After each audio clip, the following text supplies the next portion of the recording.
Actually raised a flag here to show to people that the Philippines is under them. And this is the picture. Under US? American. See? At the Under, Oh, yeah. under the US, huh? Alright, so the US flag was raised at Fort Santiago, which is another heritage and historic site here in Intramuros. And one of the highlights of Intramuros, actually. So even though the Philippines has its independence to the Spaniards, we were still colonized by the Americans. Alright? But during the American colonial period, that's when the Japanese came into the picture. So the Japanese bombed the US naval base, which is the Pearl Harbor. And 10 hours after the bombing, they started to go here, attack, and bomb Intramuros as well. And eventually, the Americans and Filipinos surrendered the Philippines to the Japanese. And that's when the Japanese colonial period happened.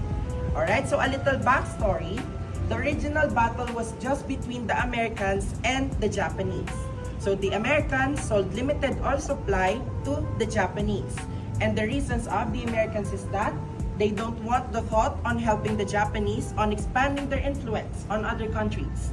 That's why they sold them limited oil supply. And of course, when the Japanese found that out, they got really angry about it.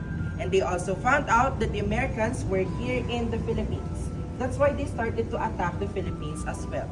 So basically, Philippines was just a victim between the Americans and the Japanese.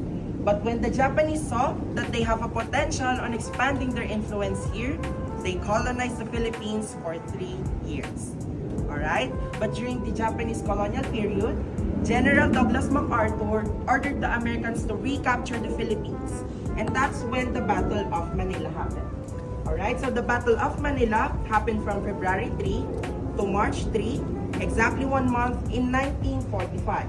So this was between the Americans and Filipinos against the Japanese forces.